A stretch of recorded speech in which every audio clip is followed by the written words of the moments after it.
My name is Lais. Today I'm going to give a talk called Critical Incidents, a guide for developers. Before I begin, I'd like to present myself. I'm a project manager and a developer. I do both part-time. I came a long way to be here today. I'm from Brazil, a city called Recife. I'm also a computer scientist. I was a part of the Recurse Center. The Recurse Center is a retreat here in New York for programmers. They are a community of wonderful people. If you've never heard of them, you should check them out. And I'm a PyLady and a Django Girls organizer. I love all initiatives that empower women who code, and that's something that I'm really passionate about. I work at a company in Brazil called Veinte. Veinte is a creative software service. We're a team of designers and developers, and we evolve products from end to end. So we start with the UX until the implementation. Today, we mainly use Django and React. So let's start the talk. What is a crisis? Well, for us as developers, this can mean many things.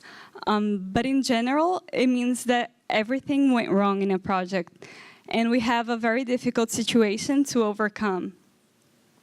We are used to bugs. We know how to solve bugs, but many times we don't know how to solve the impact that bugs may cause.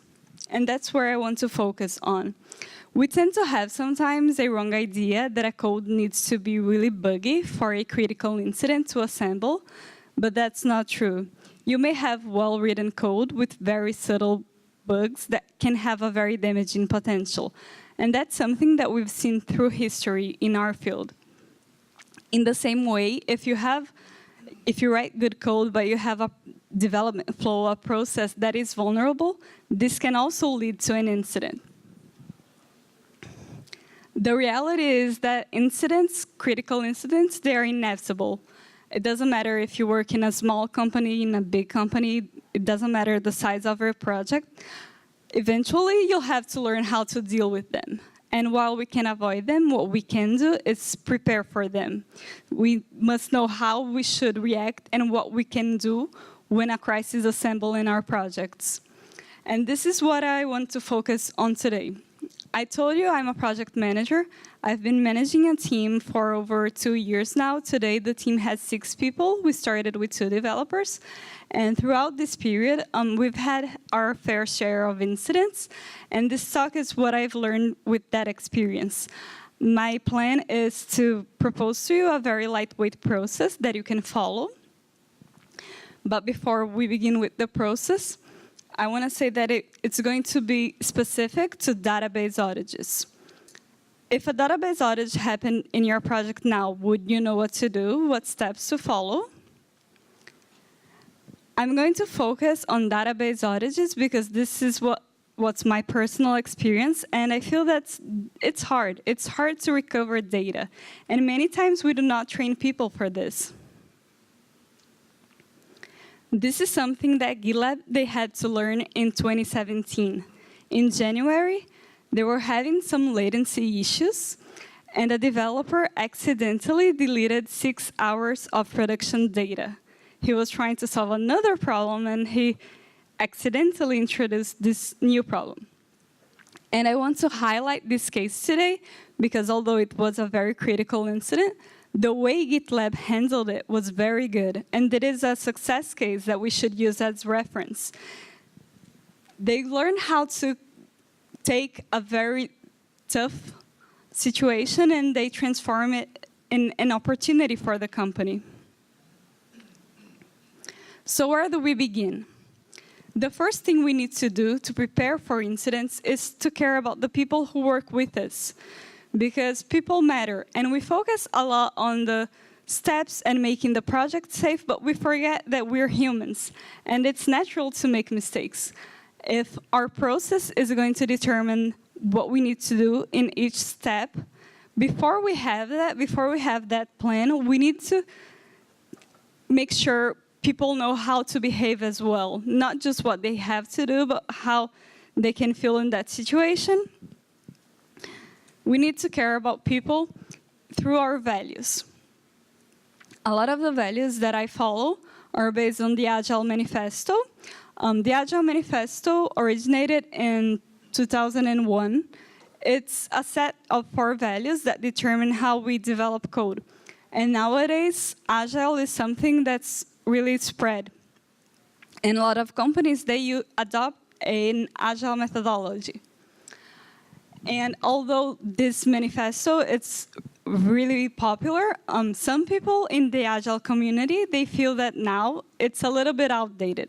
So if you do follow an Agile methodology, I recommend that you take a look at modern Agile. Like the manifesto, it's 4 values. It's a set of 4 values. And today I'm going to highlight 2 of them. And I'm highlighting these 2 because those are the values that focus on people. And that's where I want to focus on for this beginning. The first value is make people awesome. And the second one is make safety a prerequisite. If you want to learn more about modern Agile, Joshua Kirievsky, he's one of the creators. He gave a really good keynote talk at Agile 2016. But what does it mean to make people awesome? It means that you're going to care about everyone that's a part of your environment. So your users, your client, your team, maybe your client and your user, maybe they're the same person or maybe they're not. In my case, we work as a service, so we work for a client that has users. And when we're talking about making people awesome, if we're talking about the team specifically, things that you can focus on and you can ask yourself is if your team is problem-focused or if your team embraces risk. Do you, as a manager, provide the right tools to the team? Do you coach them? Do you empower them? Does your client feel comfortable with the team? Does he have confidence that if things go wrong, the team will be able to handle the situation? This is something that, as managers, we need to coach people to prepare them for these situations. And this is something that Google discovered in a project called Oxygen. It was a research they did. They were trying to answer the main question if managers matter and what made great managers. They tried to prove the opposite in the beginning because that was the belief of some people that management didn't matter. But they discovered that managers do matter, and good managers are managers who coach and empower their teams, and those teams were happier and more productive. Now going on to the second value, which is make safety a prerequisite. What does it mean? Well, I'm going to talk about 2 aspects of safety. One is the social aspect, and the other one is the technical. On the social aspect, we need to make sure that people feel safe, because you cannot make people awesome if they don't feel safe. It's important to have an inclusive and safe environment and to give people permission to fail, to have a blameless culture. If something goes wrong in the project, it doesn't mean that necessarily someone did a mistake. It just means that you had a vulnerability in the project that was highlighted by an incident. But the vulnerability, it already existed in the project. You just didn't know it yet. You also need to embrace risk, because if you have an Agile methodology, things tend to move fast. And if you have an extremely reliable system, it's going to have a high cost. If you want to grow and do innovative things, risk will always be a part of the equation. On the technical aspect of it, there are some things you need to care about. One simple thing you can add to your project are feature flags. So if you find a bug, for example, it's easy to disable the feature that has the bug. Another thing you can focus on is automation, because having automation reduces people overhead. And if you have a lot of manual process, this introduces risk to the project. So make sure you have continuous integration. Make sure that your deploys are safe, your deploys are automated, that you have linters to check the code, that the code is being checked automatically, that you have to run your tests, otherwise the deploy fails. You shouldn't deploy something that's breaking tests. And it's also very important to limit destructive actions. If something in your project is destructive, you maybe want to give developers a confirmation question. Or, for example, let's say you have your production environment and you have a staging environment.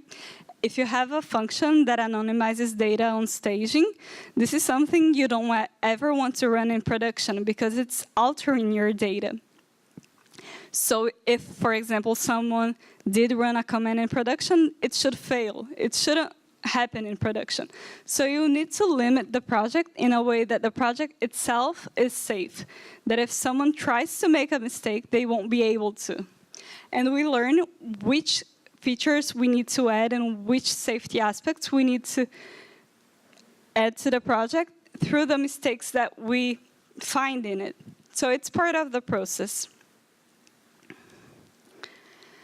In another project, in another research that Google did, they did the first one and it was really successful. So they did another one afterwards that they were trying to answer the question of what makes a team effective. They discovered that the #1 factor was psychological safety. So safety is important for performance. And safety means that a team is safe for risk-taking, and people feel comfortable knowing that no one will embarrass them for owning a mistake, asking a question, or simply proposing new ideas. We need to start viewing these incidents as opportunities. Judy Smith, who is a famous crisis manager, if you watch Scandal, she's the real Olivia Pope, she tells us that there's always an opportunity with crisis, because just as it forces an individual to look inside himself, it forces a company to re-examine its policies and practices. It's never people's fault that something went wrong. We need to view these incidents as a learning opportunity, because that's what failure is. Okay, so now that we've prepared people, that they know they are safe, that mistakes will happen, but it's okay, what do? Let's go ahead into the steps of the process itself of managing. And like I said in the beginning, it will be specific to database outages on some points, but you'll see. The main thing you need to start is with planning ahead. You need to be aware that bugs happen, and your clients need to be aware of this as well. We know we need backups, but it's not good enough to just back up data. It's important to test that the restoration of this backup is working as well.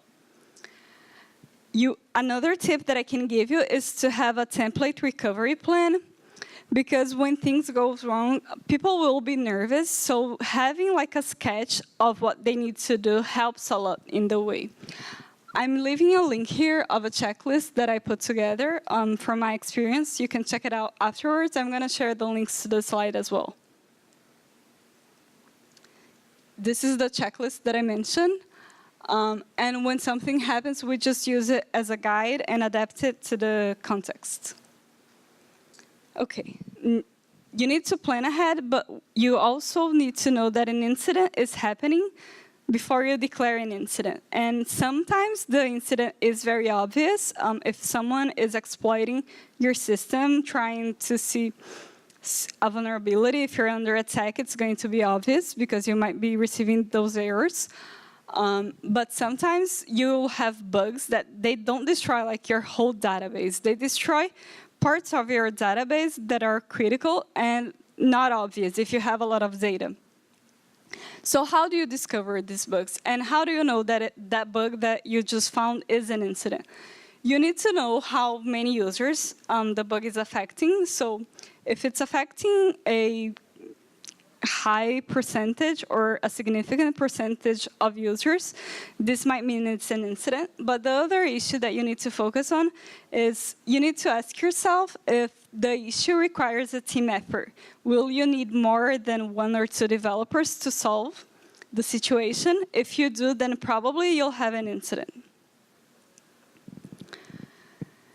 This is a step that I call triaging the impact. On my team specifically, what we do is, before we know if there's an incident or not, we try to avoid disruptions. So only 1 or 2 developers, they investigate the incident, and they will be the ones who will declare the incident. So they will judge from the situation and what they've audited if they will need more people working on the case. If we are investigating a data outage, we'll need to audit the data to know if there are parts that are inconsistent. And to keep the process safe, what we do is we always audit this data locally. We do this because it's possible for us due to the amount of data. If it's not possible, then one thing you can do to keep the process safe is to have a read-only access to production's database. You need to avoid accessing this database, but if it's important, having it read-only will make the process safe, and people won't be nervous. They will be introducing new problems. You also need to know if the database outage was caused by a bug, for example. So you need to discover what is causing this data loss. You need to audit the code to find the bug. And it's very important that you discover the cause of the issue before you try to restore the data, because if the cause is still there while you're restoring the data, new data might keep being deleted. So finally, what you have to ask yourself is, who are the affected users? What's the percentage? And define the severity of the problem. When defining severity, I use 3 levels: the minimum impact, the urgent effort, and the nuclear impact. The minimum impact is usually a bug or an issue that can wait. It's not critical. You can do a bug fix, but that can go in the next deploy. The second level is the urgent effort. On this level, you probably need a hotfix. It's not something that can wait, but one developer can do the hotfix and it's fine. And it's not critical. It's not affecting your data layer. On the third level, the nuclear impact, that's when a bug affects your data layer, and that's when data is lost. And usually, this means you'll have a crisis. So if you do find that you've lost data, keep calm, breathe, and you'll declare the incident to the rest of the team. An incident, it's declared when you have an issue that has scope, complexity, and impact that requires a team effort to solve it. Start documenting what you just found out. So those developers who are investigating, they need to document what caused it, who is affected by it, and what's the impact on the system. You need to divide your team to assign clear responsibilities. So one person needs to be in charge of communication, the other person needs to fix the bug, and the other person needs to start writing scripts to restore the data, for example. People need to know exactly what they need to do. And it's also important to notify your clients, your users, be really transparent, explain what you just discovered, and deliver real-time updates, because they might not be as comfortable with incidents and bugs as you. So if you give them real-time updates, they will know that you're progressing and that things are getting solved. And most importantly, never blame individuals. Take responsibility as a team. This is what GitLab did on their case. When they destroyed the data accidentally, they tweeted about it, and they shared a Google Doc with live notes where they gave updates of what they were doing to recover it. They also created a hashtag HugOps on social media, so they asked the community for help, and they did a YouTube live while solving it. If I'm not mistaken, it was 18 hours to solve everything, and there was some data that they never recovered, but that's just a part of it. Once you know who's doing what, you need to plan the restoration itself, recovering the data into the database. So you need to identify the less valid backup, to write down each step that you need to do to recover it. So use the template plan that I mentioned, and be very specific with tasks, queries, commands, anything you need to run. Have the team review it before you run it in production. So don't run restoration script. Include the command that you have to run, because otherwise people might introduce new errors to the process. Again, this was something that GitLab did. They maintained a time log of what they were doing at each step of the way. And if once you've planned everything, you can go ahead and restore this data. It's important, again, to give the constant feedback, to test locally before you try to restore in production. On my situation, we forgot a part, I think it was a relationship table. And when we were restoring locally, we discovered it, and we need to write a new script and then fully recover the data. But if everything goes well locally, you can go ahead and execute your documented plan in production. Don't forget to audit the data that could not be recovered, because sometimes there will be a time gap between your last valid backup and the errors. So sometimes we just have data that we cannot recover. That's just a part of it. Restoring the data, your incident is solved. You can breathe again, but it's not over yet, because there's still one step left, that it's documenting the postmortem. So why did the incident happen? What was the resolution? How effective it was? Was there something that you would do differently the next time? Did you learn something new? And it's important to have, as well, actions that you'll take, the team will take, so that this situation won't happen again. If your process is your safety net, having an incident highlights that you maybe have a hole in your safety net. So you must make sure that you patch that hole. Some remediation examples that I can tell you are to add security checks to audit the data automatically. As code grows, it's natural that you'll have code checking itself. You can also generate reports, monitor critical tasks, generate dashboards to view your data, so that it's obvious when you have a data loss in a graphic way. This is something that really helps. I'm going to leave here some postmortem references of notorious incidents that happen, and this may help you if you need to write a postmortem. And what I want to show you is that after all, after GitLab's case, people were congratulating them for their transparency, for the way that they handled it, and it was a positive outcome for them. I don't want to say that having a plan or a process will make incidents easy, because it's never easy to enter crisis mode, but having a plan does mitigate damage, and that's the best we can do. Thank you.